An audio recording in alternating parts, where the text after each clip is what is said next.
Israeli Prime Minister Benjamin Netanyahu's spokesperson, Mark Regev, joins us from Jerusalem. Good evening, sir. Good evening, Greta.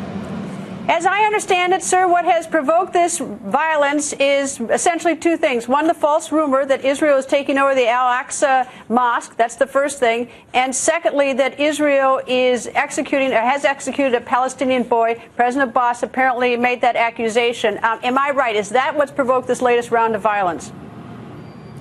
You're exactly right. The violence started to break out because of these allegations, these mendacious allegations that somehow Israel is threatening the Muslim holy sites in Jerusalem, when nothing could be further from the truth. My Prime Minister has said repeatedly that there will be no change to the status quo on the Temple Mount, and Israel has meticulously always protected the holy sites of all faiths.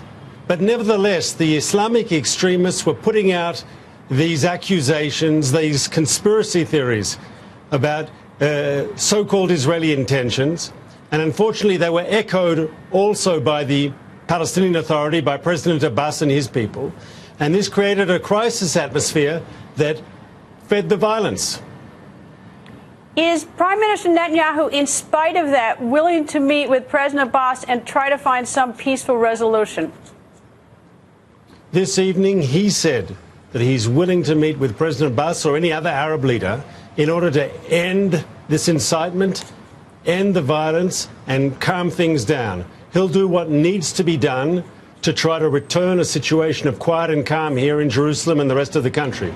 We're doing our part by beefing up the security presence, having a more stronger police presence in Jerusalem that's deterring attacks. And if there are attacks, we can deal with those quickly and efficiently. And now I think the Palestinian side, at least those Palestinian leaders who want to claim to be mainstream leaders, it's time they did their part too and stop this incitement, stop putting oil on the fire, trying to calm things down too. If we all do our parts, we can return everything here to peace and quiet the way it should be. Is the United States statement that both sides, which in other words they're accusing Israel of it as well, of excessive force, is that an effort to bring everybody to the table trying to look like they're trying to spread the blame, or is that putting fuel on the fire?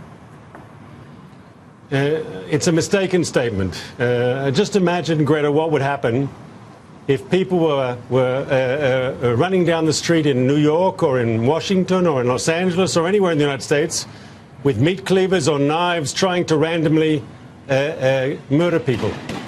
What would you expect your American police to do? Well, that's exactly what the Israeli police are doing. They're acting efficiently to protect our civilian population from brutal killers.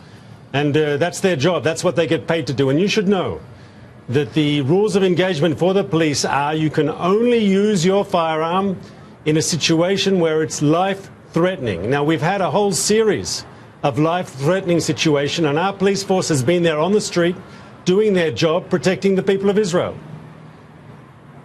Mr. Regev, thank you very much for joining us, and I hope this violence stops soon. Thank you, sir.